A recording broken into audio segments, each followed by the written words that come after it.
Hello and welcome to our morning edition of Arirang News. We begin with these stories making the headlines at this hour.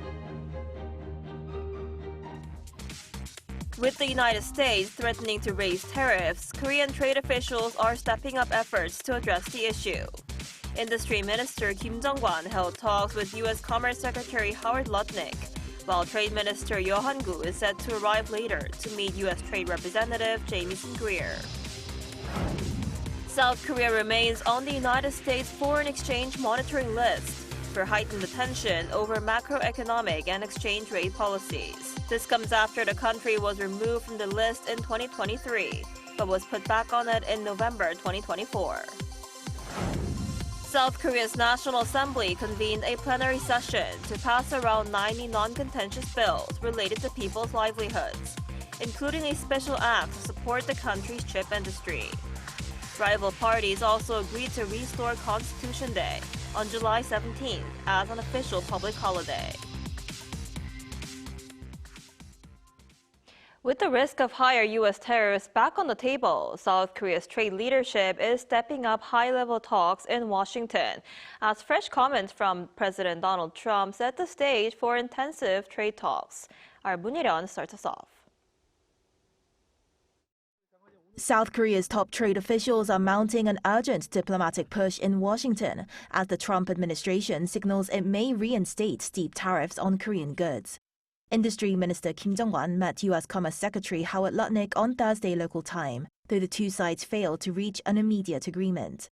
Trade Minister Yo Han-gu will arrive later to meet U.S. Trade Representative Jamieson Greer, forming a coordinated response by Korea's trade leadership. The tariff threat appears to stem from U.S. frustration over delays in South Korea's domestic legislation, tied to last year's trade deal and a $350 billion investment pledge. Minister Kim arrived at the Commerce Department around 5 p.m. and left about an hour and a half later, telling reporters the talks were extensive but inconclusive, with a follow-up meeting scheduled for Friday morning. Asked whether the tariff hike had been blocked, Kim said it was not a matter of having stopped or stopped it, adding that no final conclusion had been reached. Kim said he made clear that Korea remains firmly committed to implementing agreed investments, including the special investment bill, and sought to persuade Washington not to reinstate the tariffs. Trade Minister Ya, ahead of his departure, said the goal of the visit is to assess both the U.S. administration's stance and congressional dynamics, while seeking a reasonable solution to prevent the tariff hike. He plans to explain Korea's political situation and discuss broader trade issues, including digital regulation. The diplomatic scramble comes as President Trump warns that U.S. tariffs could become much steeper, saying current measures were already generous and vital to national security. Speaking at a White House cabinet meeting, Trump argued tariffs have brought in hundreds of billions of dollars and insisted he has no intention of giving that up. As negotiations resume in Washington, this week is shaping up as a critical test, both a challenge and an opportunity for Seoul to prevent another escalation in Korea-U.S. trade tensions. Moon Hee-ryun, Arirang News. And the United States has once again placed South Korea on its foreign exchange monitoring list.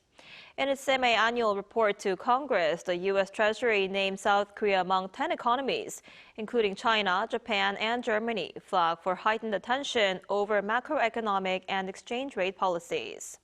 South Korea was removed from the list in late 2023, but was put back on it in November 2024, and remains there under the latest assessment. Treasury Secretary Scott Bessent said the review reflects a tougher approach to monitoring trading partners' currency policies, in line with President Trump's America First trade agenda, though no country was singled out for deeper analysis. What's referred to as chipflation, the rising cost of computer chips, is spreading into everyday life. Higher component prices fueled by the artificial intelligence boom are driving up costs for consumers. Our Kim Junong reports. This is Bae Jin-sung, who has spent 39 years running a custom PC store here in Yongsan, one of Seoul's major electronic hubs. These days, however, the price tags have long since disappeared from the front of his store. With prices jumping from one day to the next, electronics have effectively turned into goods sold at market price. He calls the situation heartbreaking. One customer placed an order yesterday and even paid a deposit, but by the time we delivered it today, Parts prices had jumped overnight.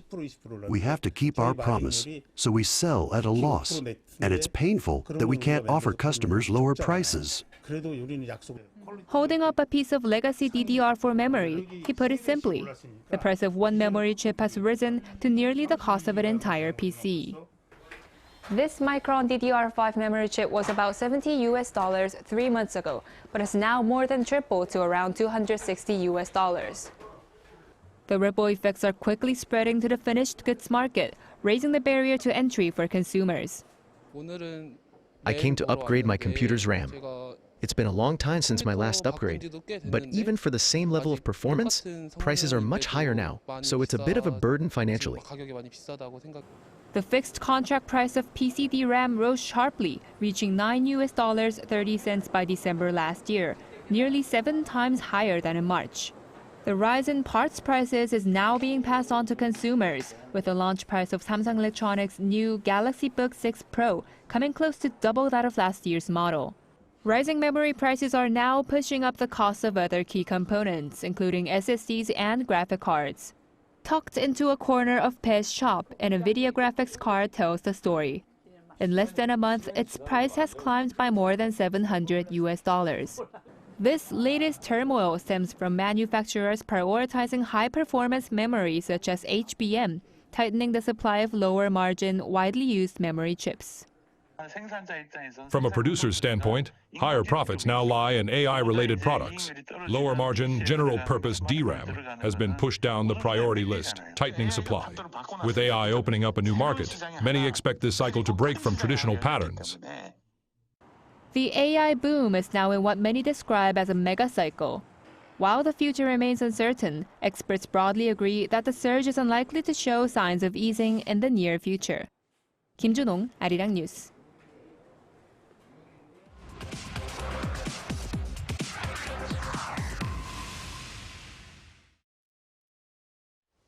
South Korea's defense minister is in Tokyo and is set to hold talks with his Japanese counterpart. For more on what to expect, we're joined today by Dr. Kim Mi-kyung, senior researcher at Social Sciences Korea Research Institute at Gyeongsang National University. Dr. Kim, thanks for joining us this morning. Thank you very much for having me. So this is the first time that South Korean and Japanese defense ministers are meeting in a year and a half, right? What might be on the agenda? Oh, the key agendas would include North Korea's nuclear and missile threats, regional defense exchanges and interoperability, North Korea and Russia's military cooperation, trilateral security cooperation among ROK, Japan, and the U.S., and unpredictability of Trump administration's policy stance towards its allies in the global theater. The meeting is likely to address the deepening military ties between Pyongyang and Moscow. North Korea has reportedly provided Russia with ballistic missiles, long-range artillery, and multiple launch rocket systems, as well as millions of rounds of ammunition. In return, Russia has provided North Korea with economic relief and protection from further international repercussions, along with military technology transfers. Both ministers are expected to confirm their nations will boost exchanges in the area of defense. This would include the reinforcement of trilateral security framework with United States that was institutionalized at Camp David in 2023, particularly as both countries navigate uncertainty around Trump administration's policies.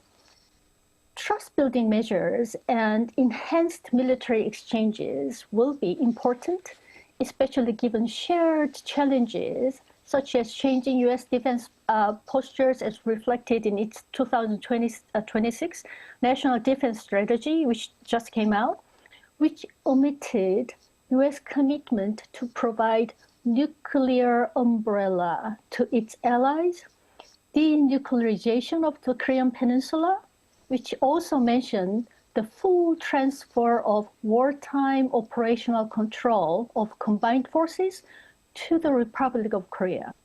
So it seems like both ministers will have full plate of agendas to discuss and to ponder over. Right, so a lot to discuss. And can this visit be seen as a sign that high-level diplomacy between the two countries is resuming? How do you see Seoul-Tokyo relations unfolding in 2026? I think this defense ministerial meeting can be a part of shuttle diplomacy. There are some caveats about the outlook for 2026. Before delving into the caveats, I think it is worth noting that today's meeting represents continuity in the momentum that has been building since mid-2025. President Lee and Prime Minister Takaichi held talks in October last year and early this month, and these are the continuation of shuttle diplomacy as Prime Minister Takaichi's predecessor, Mr. Ishiba Shigeru, and ROK President Lee Jae-myung had vowed. On the other hand, I think we should be mindful of the caveats and that regard the continuous Tokyo-Takeshima tension, even though there was a sign of cooperation between the ROK and Japan over ROK's Black Eagles aerobatic team, which could refuel at Okinawa Air Base recently. But these things can change any time when there is a triggering incident, as we have seen many times in the past. Another reason for caution has something to do with increasing China-Japan tensions. It could complicate the sustainability of Seoul's shuttle diplomacy with Tokyo, particularly as repeated Japanese statements on Taiwan, and that could increase the risk of South Korea being forced into unwanted strategic choices.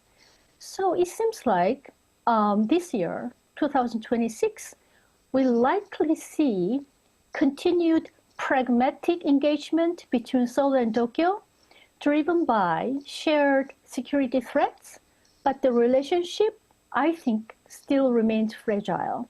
The foundation, of course, is stronger than before, but historical disputes and domestic pressures could resurface at any time. Success will depend on both leaders' ability and commitment to forward-looking cooperation while managing sensitive issues in domestic terrain carefully. I see. And just 3 months into Takaichi's term, she paved the way for an early election next week. That's on February 8th. Is this a calculated political gamble or a risky move for the Takaichi administration? What should we be watching for? I think it is both a calculated gamble and a risky move. It is because the calculation is that she thought the risks are worth taking now rather than later. In other words, she wants to strike it when the iron is still hot. Takaichi had seen very strong approval ratings at about 70%. And the approval ratings among the youth in their 20s reached over 90% at a point, which was extremely impressive. But the recent pollings since her declaration of dissolution of Japanese parliament and her plan to hold snap election on February 8th, the approval ratings have dipped to about 60% range as the campaign opens.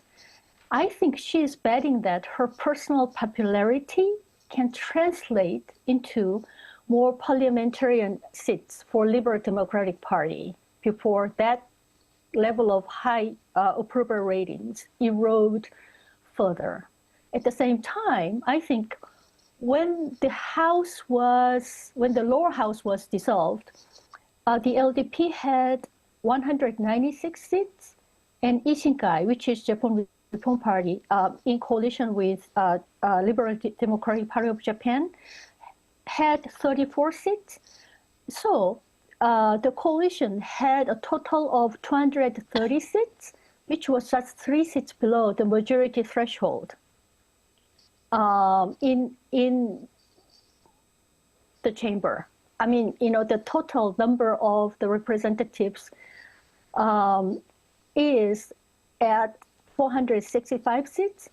So Takaichi only needs a modest gain to secure governing stability by having majority seats if her gamble and risk-taking strategy succeeds.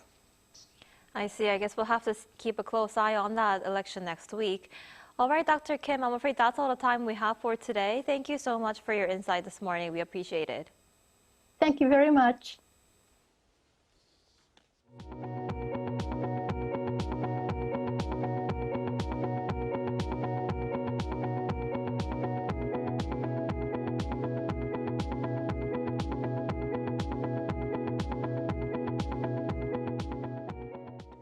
The National Assembly convened a plenary session on Thursday to pass around 90 non-contentious bills related to people's livelihoods. After all was said and done, a total of 91 were passed. Our political correspondent An Sung-jit reports. The National Assembly passed 91 non-contentious bills on Thursday at its plenary session. Of the 175 bills on the agenda, the ruling and main opposition parties had agreed to prioritize around 90 non-contentious ones that are related to livelihoods and economic issues. As the main opposition People Power Party decided not to stage a filibuster during the session, the legislative process moved forward swiftly. One of the main items that was passed was a special act on strengthening and supporting the competitiveness of the semiconductor industry. The bill outlines concrete support measures for the chip sector, including the creation of semiconductor industry clusters and the development of key infrastructure such as power grids, water supply systems, and road networks. Other bills related to livelihoods include legislation to promote agriculture as a national strategic industry by stabilizing agricultural and fisheries product prices, an act to protect small and medium-sized enterprises' technologies, and a special law expanding eligibility for interest exemptions under the income contingent student loan repayment system. Both parties also agreed to restore Constitution Day, July 17th, as an official public holiday. In addition to the non-contentious bills, the parties also passed a revision to the National Assembly Act. This amendment would allow the chairing authority of a plenary session to be transferred from the Speaker to the standing committee chairs in the event of a filibuster. The amendment is to address procedural challenges and physical exhaustion that have arisen during past filibusters, where the Speaker or Vice Chairman of the National Assembly had to preside over filibusters due to extended sessions. With the amendment's passage, standing committee chairs will be able to preside over plenary sessions during filibusters, easing the burden on the Assembly's leadership. An Sung-jin, Arirang News. Interim CEO of Coupang, Rogers, will be questioned by police later today over the massive customer data breach incident. Rogers is scheduled to appear at the Seoul Metropolitan Police Agency at 2 p.m. after previously ignoring 2 summonses and leaving the country following a parliamentary hearing on the data leak. Police are investigating Coupang's handling of the breach, disputing the company's claim that only about 3,000 users' data was stored by the suspect. Authorities are also examining possible evidence destruction. Rogers is also accused of giving false testimony to Parliament after he said that Coupang had met with the suspect at the request of the National Intelligence Service, but the NIS denies the claim. Meanwhile, U.S. President Donald Trump says Russia has agreed not to attack Ukrainian cities for a week due to extraordinary cold weather, though Moscow has not confirmed the deal. Ukraine has welcomed the announcement as diplomatic efforts continue, with the UAE emerging as a key mediator in talks aimed at easing nearly 4 years of war. Our Lee Seung-jae has more. U.S. President Donald Trump says Russian President Vladimir Putin has agreed to pause attacks on Kyiv and other Ukrainian cities for 1 week due to extreme winter weather. Speaking during a televised cabinet meeting in Washington on Thursday, Trump said he personally asked Putin to halt strikes as temperatures across Ukraine plunge. He said Putin agreed not to fire on Kyiv and surrounding towns for a week, citing what Trump described as extraordinary cold conditions. And because of the cold, extreme cold, they have the same that we do. I personally asked President Putin not to fire on Kyiv and the cities and towns for a week during this. It's extraordinary. It's not just like cold, it's extraordinary cold, record-setting cold. Russia has not confirmed any such agreement. Trump did not specify when the pause would take effect, but temperatures in Kyiv are forecast to drop sharply starting Thursday night, with lows expected to reach minus 24 degrees Celsius in the coming days. However, Ukrainian President Vladimir Zelensky welcomed Trump's announcement, saying he expects Moscow to keep its word. Zelensky also thanked the United States for efforts to prevent further attacks on Ukraine's energy infrastructure, which has been repeatedly targeted during the winter months since Russia's full-scale invasion began in 2022. Thank you, America, for the efforts to halt strikes on energy. We hope the United States can make this happen. Zelensky added that Ukraine remains in contact with international partners about possible ceasefire talks, emphasizing the need for effective formats and concrete results. Diplomatic efforts are also continuing elsewhere. Russian President Vladimir Putin met with United Arab Emirates President Mohammed bin Zayed Al Nahyan in Moscow on Thursday, ahead of a second round of Ukraine-related talks scheduled to take place in Abu Dhabi. The UAE has emerged as a key mediator in the nearly 4-year war, having brokered multiple prisoner exchanges and recently hosted talks involving U.S., Russian, and Ukrainian officials on a U.S.-drafted proposal to end the fighting. A follow-up meeting is planned for Sunday, though it remains unclear whether U.S. officials will attend. Lee Seung-jae, Arirang News.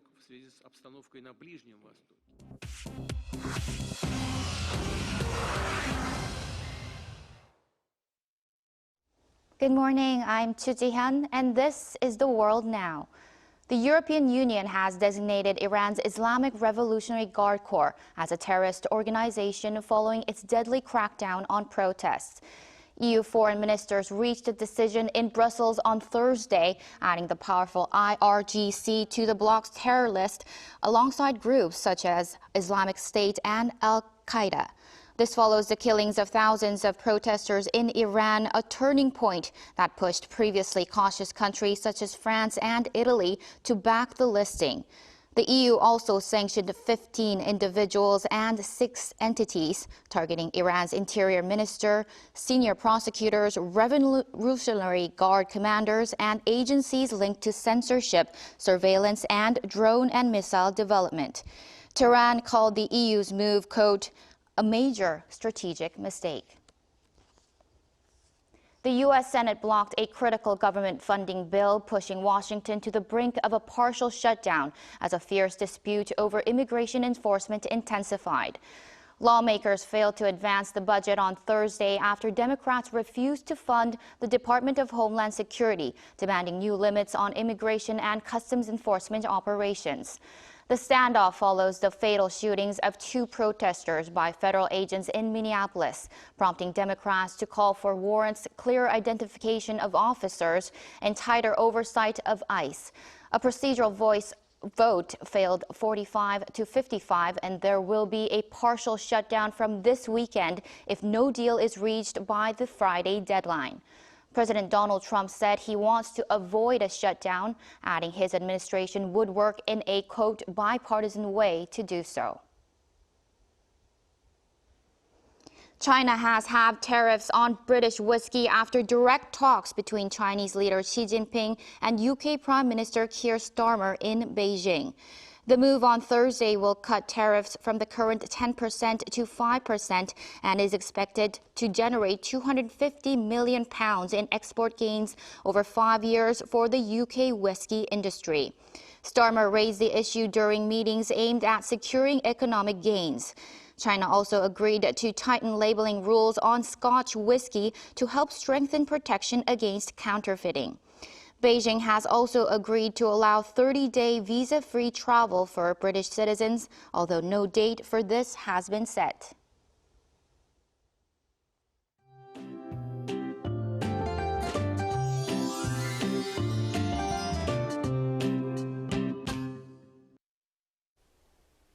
The late January cold spell is still holding on, making for another frigid day. Cold wave alerts remain in place across the central regions, with afternoon highs also staying below freezing in most parts. But the good news is that this cold spell is nearing its end. Starting this weekend, temperatures will slowly rise, and by tomorrow afternoon, Seoul should climb back to above freezing territory. Meanwhile, dry conditions continue to worsen with little to no recent precipitation, and strong winds along the coastal regions are raising the very high risk of wildfires.